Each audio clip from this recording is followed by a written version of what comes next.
ونبئهم عن ضيف إبراهيم إذ دخلوا عليه وقالوا سلاما قال إنا منكم وجلون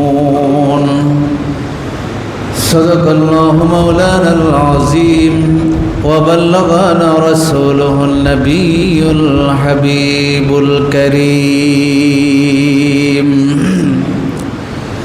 পবিত্র জিলহজ মাসের প্রথম জুমার নামাজ আদায় করবার উদ্দেশ্যে আগত মুআজ্জাজ মুহতারাম শ্রদ্ধাভাজন বাবার বয়সী মুরাব্বিয়ানে কেরাম মুসাল্লিয়ানে আযম যুবক ভাইয়েরা রহিমানি ওয়া রাহিমাকুমুল্লাহ আসসালামু আলাইকুম ওয়া রাহমাতুল্লাহি ওয়া বারাকাতুহু।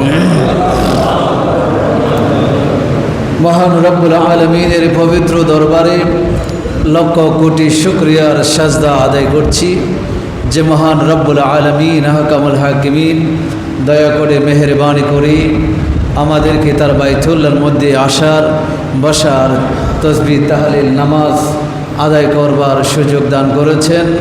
সকলে শুকরিয়া আদায় করে উচ্চ আওয়াজে বলি আলহামদুলিল্লাহ। সম্মানিত উপস্থিতি, হযরত ইব্রাহিম খলিলুল্লাহ আলাইহিস সালামের যে বিশেষ 5টি পরীক্ষা ছিল, সেই পরীক্ষার ধারাবাহিক যে আলোচনা 3 নম্বর পর্যন্ত আমরা আলোচনা শুনেছি। আজকে 4র্থ নম্বর আমরা আলোচনা এবং 5ম নম্বর আলোচনা শুনব।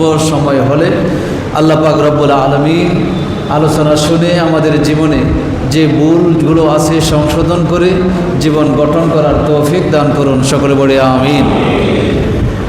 হযরত ইব্রাহিম আলাইহিস সালামকে অগ্নিকুণ্ডে নিক্ষেপ করা হলো, সেখান থেকে তিনি নাজাত পেলেন। এই পর্যন্ত আমরা এসেছিলাম।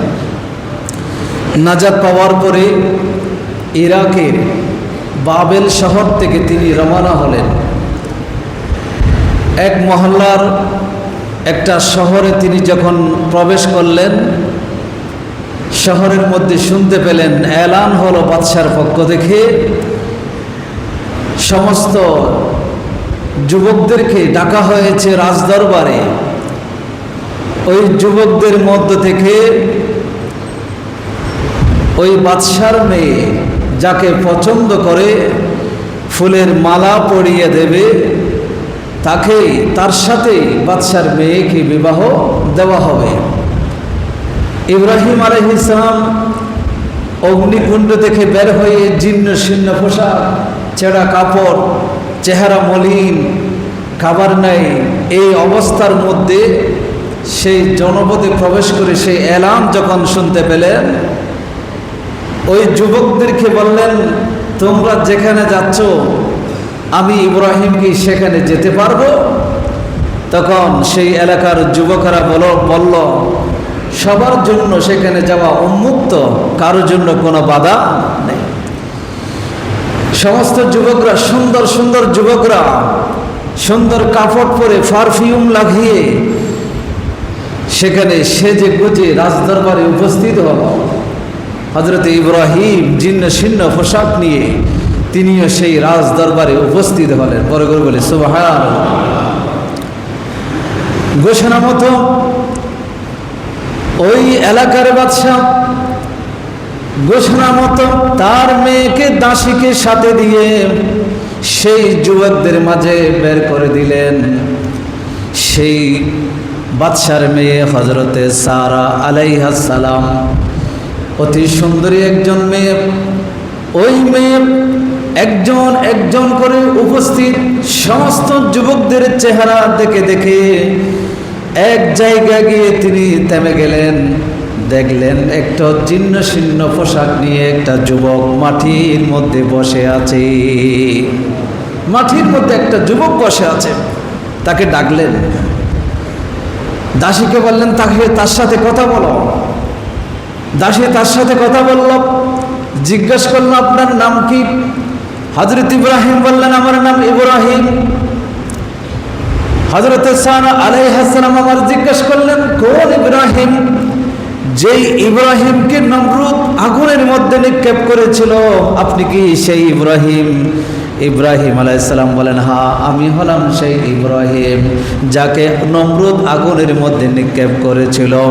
বাদশার মেয়ে আর দেরি করল না, সাথে সাথে দাসীকে সরিয়ে দিয়ে ফুলের মালা হাতে নিয়ে সাথে সাথে ওই জীর্ণ শীর্ণ পোশাক পরা ইব্রাহিমের গলায় পরিয়ে দিল।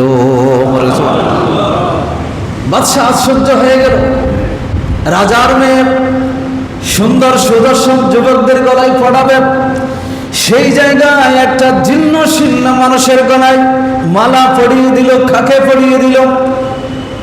বাদশা আশ্চর্য হয়ে তার মেয়েকে বলল, মেয়ে তুমি এগুলো কি কাজ করছো?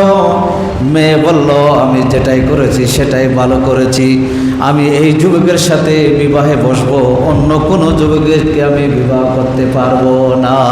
বলে করে সুবহানাল্লাহ। আল্লাহ বাদশার মেয়ের অন্তরে একটা নবী, যার কাছে কোনো সম্পদ নেই, যার কাছে কোনো কাপড় নেই, বরণ পোষণ দেওয়ার মতো কোনো সামর্থ্য নেই, এমন একটা নবী যার কাছে কিছুই নেই, এমন একজন মানুষ, কিন্তু সেই মানুষের মহাব্বত একটা রাজার মেয়ের অন্তরে আল্লাহ তাআলা ঢুকিয়ে দিয়েছেন। বড় করে বলে সুবহানাল্লাহ। এটাই হচ্ছে আল্লাহ হিকমত, আল্লাহ হাকিম, ইয়াসিন ওয়াল কোরআনিল হাকিম। আল্লাহ প্রজ্ঞাময়, বিজ্ঞানময়। আল্লাহ যে কৌশল করেন সেই কৌশল দুনিয়াতে কেউ করতে পারে। কোথায় ইব্রাহিম, যার কাছে কিছুই নেই, আর সেই ইব্রাহিমের মহব্বত, সেই ইব্রাহিমের ভালোবাসা আল্লাহ ঢুকিয়ে দিয়েছেন সেই আরেক দেশের রাজার মেয়ের অন্তরে। বড় করে বলে সুবহানাল্লাহ। এটাই হলো আল্লাহর হিকমত। এটা বোঝার ক্ষমতা কোনো মানুষের নাই। ইব্রাহিম তো সেখানে যাওয়ার কথাই ছিল না, তিনি বাবেল শহরের মানুষ আগুনে নিক্ষেপ করেছে, নির্যাতন করেছে, সেখান থেকে মুক্ত হয়ে তিনি আল্লাহর ওয়াস্তে রওনা দিয়েছেন। এই রওনা দিতে গিয়ে আরেক দেশে প্রবেশ করেছেন, সেখানে তিনি ওই রাজার মেয়ের সাথে তার বিবাহ হয়ে গেল। আল্লাহ তাআলা তাকে ওই রাজার সুন্দরী যুবতী মেয়ের সাথে আল্লাহ বিবাহের ব্যবস্থা করে রেখেছেন। বড় করে সুবহানাল্লাহ। হযরত ইব্রাহিম আলাইহিস সালামের সাথে বিবাহ হলো।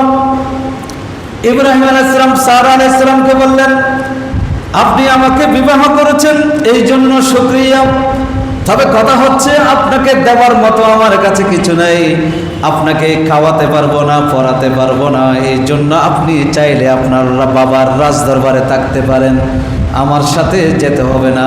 আল্লাহ তাআলা হুকুম করেছেন আমাকে মিশর চলে যেতে হবে, সেখানে অনেক শত্রু আছে, অনেক দুশমন আছে, বেদিন আছে, তাদেরকে দিন প্রচার করতে হবে, সেখানে অনেক ঝামেলা হতে পারে, আপনি চাইলে সেখানে না গিয়ে আপনার বাবার কাছে আপনি থাকতে পারেন।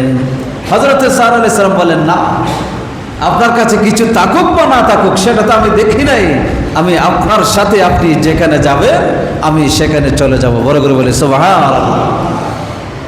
হযরত সারা আলাইহিস সালামকে সাথে নিয়ে সিরিয়া দিয়ে রওনা হলেন, সিরিয়া অভিমুখে রওনা হলেন, যেটা বর্তমানে সিরিয়া, এটাকে আরবিতে শাম দেশ বলা হয়।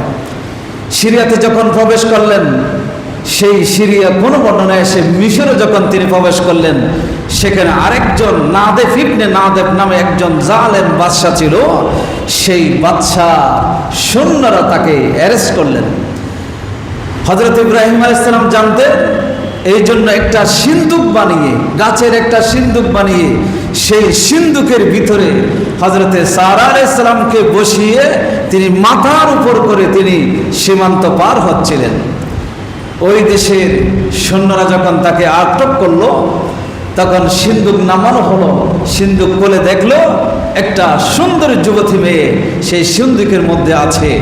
তখন সেই জালেমের সৈন্যরা জিজ্ঞেস করলো, এই মহিলাটাকে, এই মহিলাটাকে জিজ্ঞেস করার সাথে সাথে হযরত ইব্রাহিম আলাইহিস সালাম উত্তর দিলেন, হাজা উখতি, হাজিহি উখতি, এটা হচ্ছে আমার বোন, এটা আমার বোন। অথচ তিনি হচ্ছেন ইব্রাহিম আলাইহিস সালামের স্ত্রী।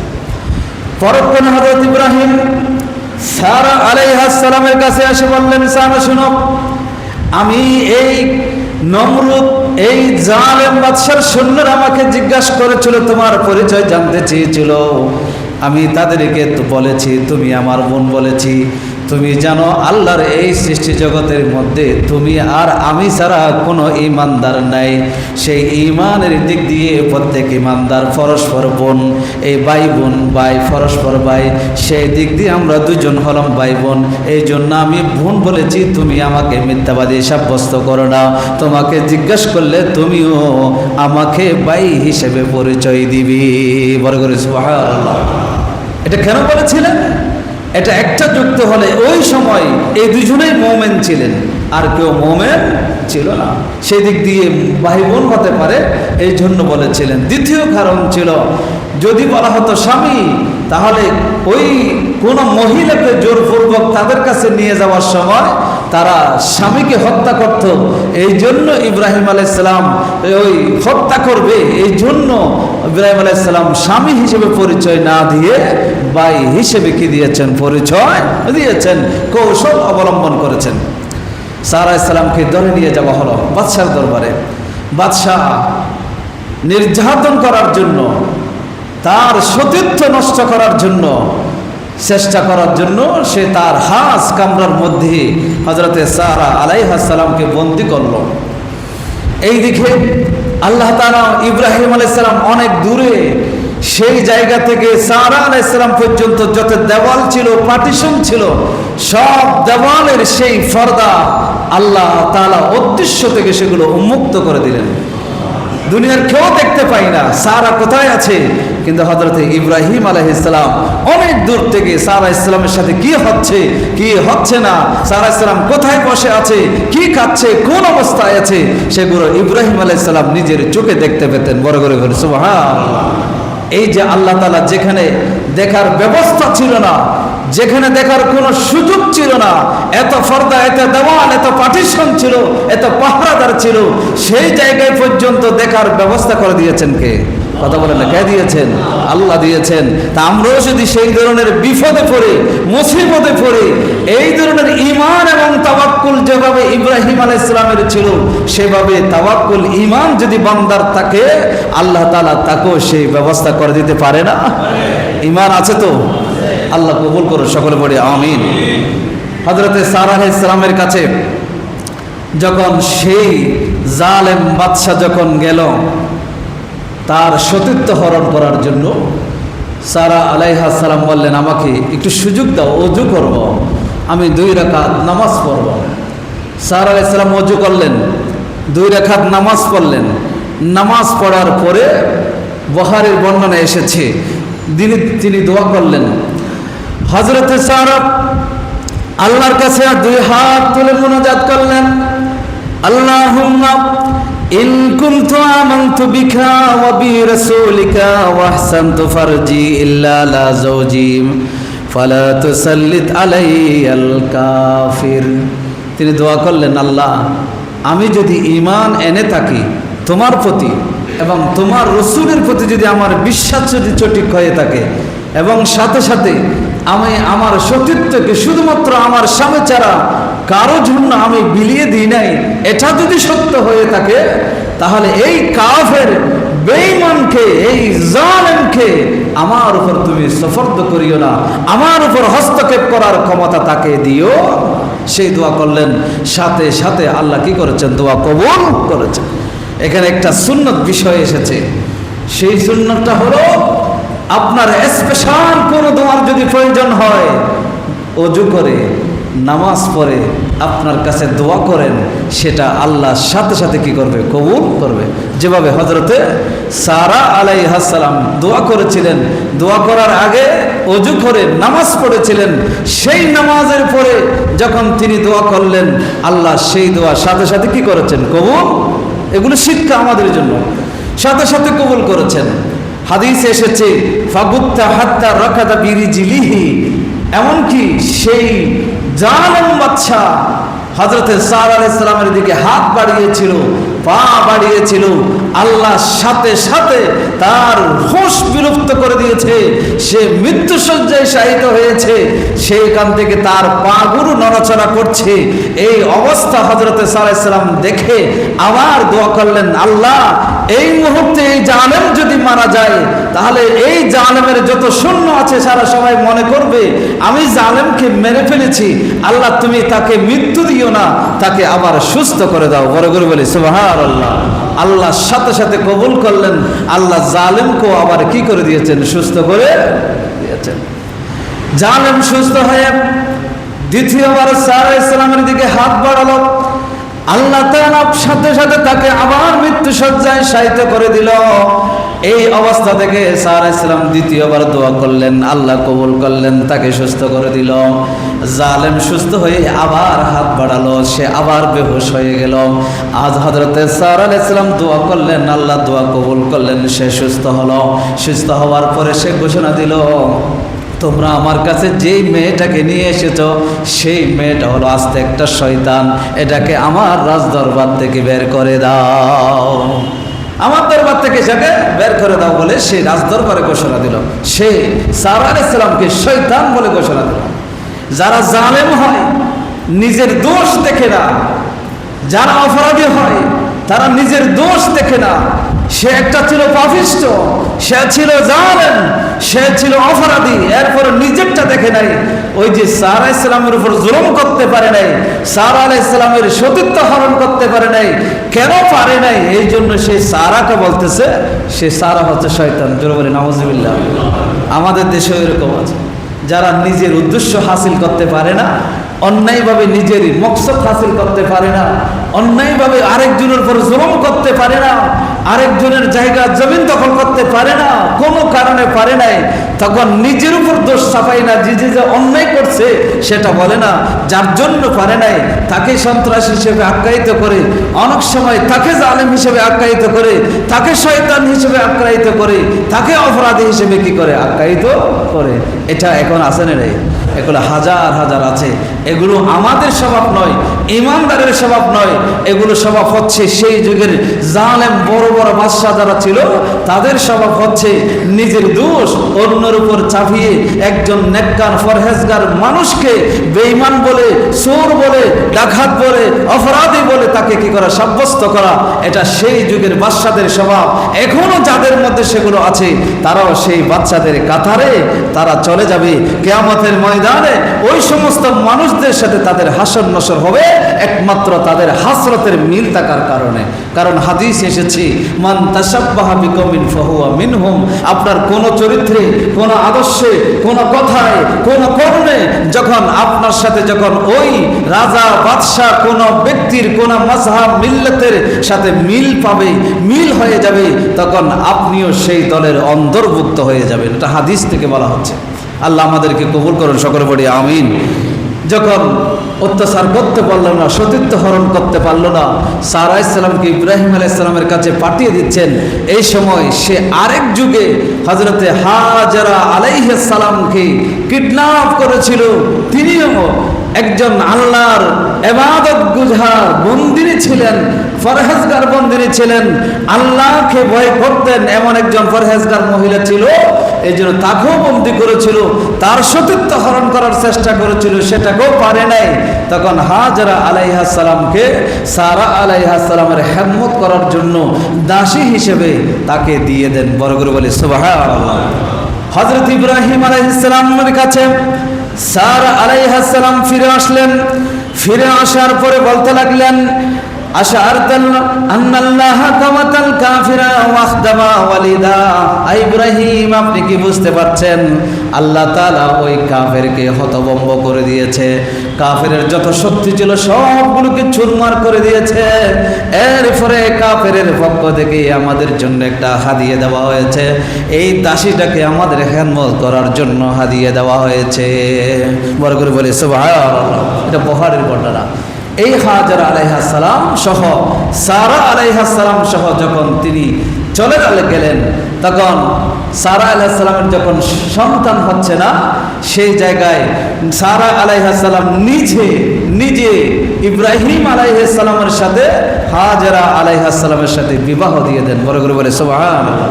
এই জায়গা থেকে হাজরার সাথে ইব্রাহিমের বিবাহ হয়। বিবাহ হওয়ার পরে তখন ইব্রাহিম আলাইহিস সালামের বয়স 90, 80, 120 এই জায়গায় পৌঁছে গিয়েছিল। তারা যখন এই যে জর্দান নদী আছে, জর্দান ডেড সি যেটাকে বলা হয়, সেই জায়গার মধ্যে তাদের বসবাস ছিল। সেখানে পাশে কৌমে লূত ছিল।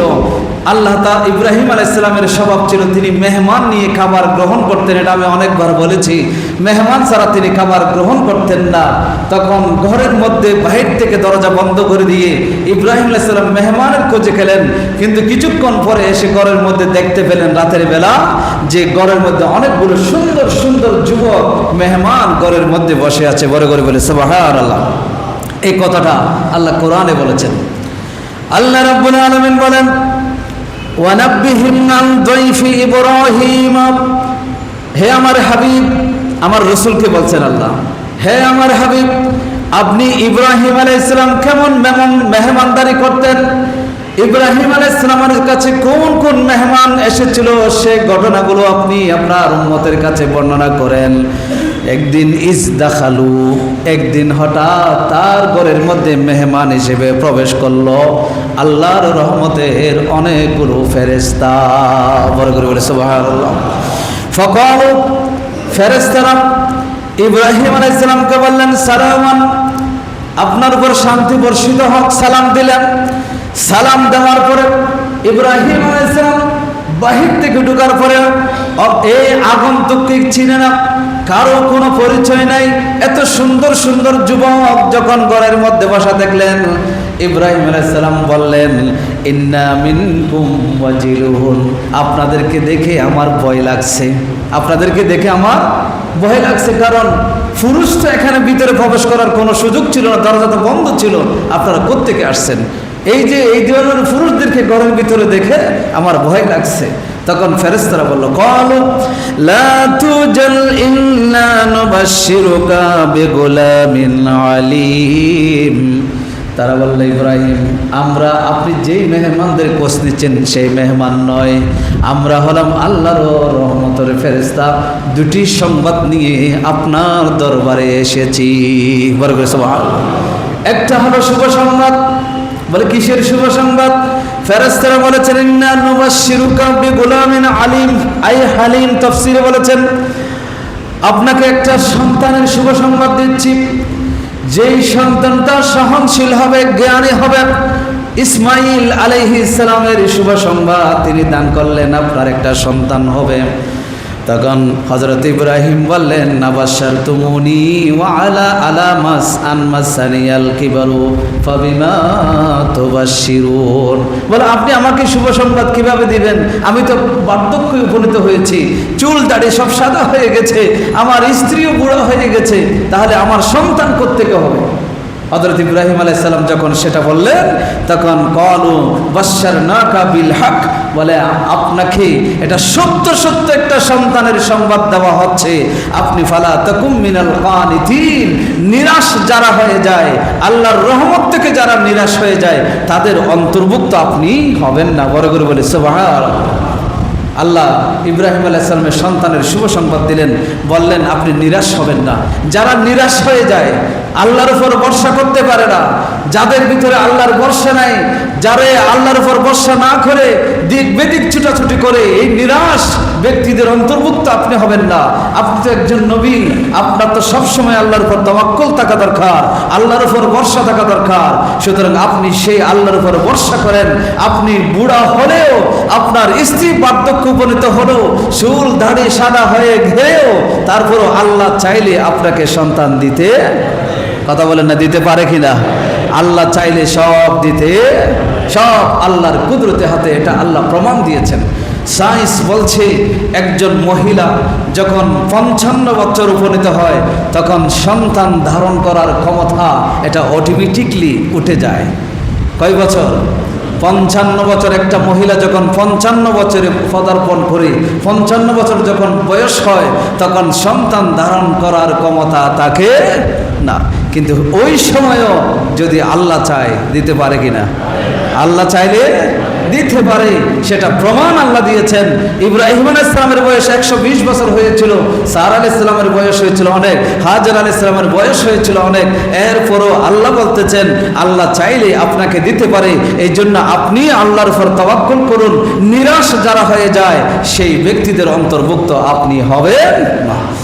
আল্লাহ রাব্বুল আলামিন আরো বলেছেন ক্বালা ওয়া মান ইয়াকুনাতু মির রাহমাতি রাব্বিহি ইল্লা দাল্লুন, যারা পথভ্রষ্ট, যারা গোমরা, এরা আল্লাহর রহমত থেকে নিরাশ হয়। যারা পথভ্রষ্ট নয়, যারা ঈমানদার, যাদের ভরসা আছে আল্লাহর উপরে, তারা সবসময় আল্লাহর রহমতের উপর কি করে? ভরসা করে। এটা আল্লাহ স্পষ্ট বলে দিয়েছেন। সুতরাং আপনি যখন আল্লাহর উপর ভরসা যখন আপনার অন্তর থেকে উঠে যাবে, তখন আপনি বুঝবেন আপনার ঈমানের মধ্যে দুর্বলতা কি হয়েছে? সৃষ্টি হয়েছে। এই জন্য এই ঘটনাগুলো থেকে আমি যে কথা বলতে চাচ্ছিলাম, ইব্রাহিম আলাইহিস সালামের সন্তান হলো। এই সন্তানটা যখন আস্তে আস্তে যখন এই প্রথম যেটা এই সন্তান যখন একটু নড়াচড়া করছে, দোলনার মধ্যেই ইব্রাহিম আলাইহিস সালাম আদর করতে গেলেন। বাবা সন্তানকে আদর করে দোলনার মধ্যে যখন আদর করছে, সারা আলাইহিস সালাম গোপনে পর্দার ভিতর থেকে দেখলেন যে হাজরা আলাইহিস সালামের সন্তান ইসমাইল আলাইহিস সালামকে তার ইব্রাহিম আলাইহিস সালাম আদর করছে। তখন তার হিংসা হলো, হিংসা নয় ঈর্ষা হলো। আমার যদি সন্তান হতো তাহলে আমার সন্তানকে আদর করতো। আজকে একজন দাসীর সাথে তাকে বিবাহ দিয়েছি, তার সন্তান হয়েছে, সেটাকে আদর করছি। সারা আলাইহিস সালাম বলে আমি এটা সহ্য করবো। সারা আলাইহিস সালাম শর্ত দিলেন, আপনার স্ত্রী আপনার সন্তানকে মরুভূমির মধ্যে বনবাস দিয়ে আসতে হবে, মরুভূমির মধ্যে রেখে আসতে হবে। হযরত ইব্রাহিম আলাইহিস সালাম মানতে চাইল না। আল্লাহ ওহী নাযিল করলেন, বলে দিলেন ইব্রাহিম সারা যেই কাজটা করার জন্য বলছে সেটাতে আমার সন্তুষ্টি আছে, আমিও সেটা চাই। আপনি ইসমাইল আলাইহিস সালাম এবং হযরতে হাজরা আলাইহিস সালামকে এমন এক জায়গার মধ্যে রেখে আছেন যেখানে শুধু বালু আর বালু, পাথর আর পাথর, যেখানে কোনো গাছগাছালি নাই, পানি নাই, লতা পাতা নাই, এমন এক জায়গার মধ্যে তাদেরকে বনবাস দিয়ে আসেন। বড় করে বলে সুবহানাল্লাহ। এমন জায়গা যেখানে কেউ নেই, এই দুইজন ছাড়া কেউ থাকবে না। আমরা হলে কি করব? আমাদের তো কোনো তখন মানে অধৈর্য হয়ে যাব, দিক বেদিক ছুটাছুটি করব। কিন্তু হযরতে সারা আলাইহিস সালাম এবং সন্তানকে যখন সেই মরুভূমি, যেখানে আজকে হানায়ে কাবা আছে, যেখানে আজকে জমজম কূপ আছে, যেখানে আজকে সাফা এবং মারওয়া আছে, সেই জায়গার মধ্যে যখন রেখে আসছেন, এক মশক পানি দিলেন, কয়েকটা খেজুর দিলেন, তখন দিয়ে যখন রেখে আসতেছে, আর সারা হযরতে হাজরা আলাইহিস সালাম জিজ্ঞাসা করলেন, আমাদেরকে রেখে যাওয়ার উপরে আল্লাহর কি হুকুম আছে? তখন ইব্রাহিম আলাইহিস সালাম বললেন, হ্যাঁ, আপনাদেরকে এখানে রেখে যাওয়ার পিছনে আল্লাহর নির্দেশ আছে। তখন হাজরা আলাইহিস সালাম তাওয়াক্কুল করলেন, সেই আল্লাহ যদি আমাদেরকে রেখে যাওয়ার নির্দেশ দিয়ে থাকেন, তাহলে সেই আল্লাহ আমাদেরকে কখনো ধ্বংস করবেন না। বড় করে বলে সুবহানাল্লাহ। এটাকে বলা হয় তাওয়াক্কুল। এটাকে বলা হয় কি? তাওয়াক্কুল। পানি শেষ, খাবার শেষ, সেই খাবার শেষ হয়ে গেল। সেখান থেকে হযরতে হাজরা আলাইহিস সালাম কতক্ষণ সাফা পাহাড়ে যায়, কতক্ষণ মারওয়া পাহাড়ে যায়। মারওয়া পাহাড়ে গেলে সাফা পাহাড়ের সেই বালিগুলোকে মনে হয় চকচক করছে, মনে হয় সেখানে পানি আছে, এই জন্য সেই পানির খোঁজে সেখানে যায়। সেখান থেকে মারওয়া পাহাড়ে যায়। এভাবে 7 বার প্রদক্ষিণ হলো। সেই 7 বার যখন প্রদক্ষিণ শেষ হলো, তখন তিনি দেখতে পেলেন হযরতে ইসমাইল আলাইহিস সালাম পায়ের মুড়ির আঘাত থেকে জমজমের পানি সেখান থেকে বের হয়ে আসতেছে। বড় করে বলে সুবহানাল্লাহ। এই যে 7 বার হযরতে হাজরা আলাইহিস সালাম প্রদক্ষিণ করলেন সাফা এবং মারওয়া, সেটা আজকে হাজীদের জন্য ফরজ হয়েছে। জোরে বলে সুবহানাল্লাহ। যখন তাওয়াফ করে উমরা করতে যাই, তাওয়াফ করার পরে 2 রাকাত নামাজ পড়ে তারপরে সাফা মারওয়া কি করতে হয়? সাই করতে হয়। হাজীদেরকে সাই করতে হয়। এই যে ওয়াজিব হজের জন্য হয়ে গেল, এটা হযরতে হাজরা আলাইহিস সালামের সেই নিদর্শন। হযরতে ইসমাইল আলাইহিস সালামের পায়ের গোড়ালি থেকে যেই পানি বের হলো, সেই পানি চতুর্দিকে চলে যাচ্ছে। হযরতে হাজরা আলাইহিস সালাম সেই পানির চতুর্দিকে পাথর দিয়ে বেষ্টনী করে বললেন, জমজম তুমি থেমে যাও। জমজম শব্দের অর্থ হচ্ছে থেমে যাওয়া। তুমি থেমে যাও বলেছিল। হযরতে হাজরা আলাইহিস সালাম যখন থেমে যেতে বলেছিল, সাথে সাথে সেই পানি সেখানে থেমে যায়, সেখান থেকে আর নড়াচড়া করে না। কিতাবের মধ্যে এসেছে হাজরা আলাইহিস সালাম যদি আজকে থেমে যাও সেই কথাটা না বলতেন, তাহলে পুরো পৃথিবীর মধ্যে সেই পানি ছড়িয়ে যেত। বড় করে বলি সুবহানাল্লাহ। এটা পানি, সেই পানি কেমন? রাসূল বলেছেন, সেই পানি জমজমের পানি যেই নিয়তে পান করবে, সেই নিয়তের জন্য সেটা কামিয়াব হয়ে যাবে। বড় করে বলে সুবহানাল্লাহ। ইমামদের পুরা লিস্ট আছে। সেই ইমামরা বলেছেন, আমি আমি আমার ওস্তাদের মতো হওয়ার জন্য নিয়ত করে জমজমের পানি পান করেছি, তখন আমি দেখেছি আমি আমার ওস্তাদের চেয়ে বেশি প্রসিদ্ধ হয়ে গেছি। জোরে বলে সুবহানাল্লাহ। এরকম ইমামদের অনেক ঘটনা আছে, জমজমের অনেক ঘটনা আছে। তাফসীরে দুররুল মানসুরের মধ্যে অনেক ফজিলত আছে। আমি সেদিকে যাচ্ছিলাম। আমি যে কথা বলতে চাচ্ছিলাম, হযরত ইসমাঈল আলাইহিস সালামকে দিয়ে আসা হলো। দিয়ে আসার পরে আল্লাহ ইব্রাহিম আলাইহিস সালামকে সর্বশেষ যেই পরীক্ষাটা নিচ্ছিলেন সেটা হচ্ছে কোরবানি। এই ইব্রাহিম আলাইহিস সালামের কোরবানি আজকে সেটা আমাদের উপর কি হয়েছে? ওয়াজিব হয়েছে। এই জিনিসটা বোঝানোর জন্য আমি পুরো ঘটনাগুলো বলে আসছিলাম সংক্ষেপে। সেখানে ইব্রাহিম আলাইহিস সালাম, ইসমাঈল আলাইহিস সালাম যখন একটু বড় হলেন, আল্লাহর কোরআন বলেছেন ফালাম্মা বালাগা মাআহু সায়া, আমাদের সন্তানরা যখন আমাদের হাত ধরে, কনিষ্ঠ আঙ্গুল ধরে যখন রাস্তায় হাঁটার সময় হয়, সন্তান যখন বাবার হাত ধরে ধরে হাঁটতে পারে, ইসমাঈল আলাইহিস সালাম বাবার হাত ধরে হাঁটতে পারে, এরকম একটা বয়সে যখন উপনীত হলো, তখন আল্লাহ তাআলা ইব্রাহিম আলাইহিস সালামকে স্বপ্ন দেখালেন। আল্লাহ তাআলা ইব্রাহিম আলাইহিস সালামকে স্বপ্নে দেখালেন। এই কথাগুলো ইব্রাহিম আলাইহিস সালাম বলেছেন, আল্লাহর কোরআনে এসেছে। قال يا بني إني أرى في المنام أني أذبحك فانظر ماذا ترى। ইব্রাহিম আলাইহিস সালাম স্বপ্ন দেখলেন প্রথম দিন। দেখার পরে তিনি, ওই দিন ছিল জিলহজ মাসের 8 তারিখ, এর আগের দিন দেখেছে। জিলহজ মাসের 8 তারিখ, এর আগের দিন দেখেছে। যারা হজ করেছেন আপনারা জানেন, জিলহজ মাসের 8 তারিখ, এটাকে ইয়মে তরবিয়া বলা হয়। ইয়মে তারবিয়া, মিনাতে গিয়ে প্রস্তুতি গ্রহণ করতে হয়। তারপর দিন থেকে হজ কি হয়ে যাবে? মূল হজ শুরু হয়ে যাবে, আরাফাতে যেতে হবে। এই যে ইয়মে তারবিয়া, প্রস্তুতি গ্রহণের দিন। ইব্রাহিম আলাইহিস সালাম রাতে স্বপ্নে দেখলেন যে তাকে বলা হচ্ছে যে তুমি তোমার সন্তানকে কোরবানি দাও, জবে করে আল্লাহর রাস্তায় কোরবানি দাও। তখন তিনি তার পরের দিন দৃঢ়ভাবে একটু চিন্তা করতে লাগলেন, আমি যা দেখলাম এটা কি আসলে শয়তানের পক্ষ থেকে দেখেছি না আসলে আল্লাহর পক্ষ থেকে দেখেছি? এটা নিয়ে তিনি দ্বিধাদ্বন্দ্বের মধ্যে ছিলেন। তখন ওই 8 তারিখ তিনি সিদ্ধান্ত নিলেন এটা সত্যি সত্যি আল্লাহর পক্ষ থেকে হবে, এটা সিদ্ধান্ত নিলেন। তখন তিনি তারপরের দিন রাতে, আরাফাতের দিন রাতে, 9 তারিখের রাতে তিনি পরিপূর্ণ স্বপ্নে দেখলেন।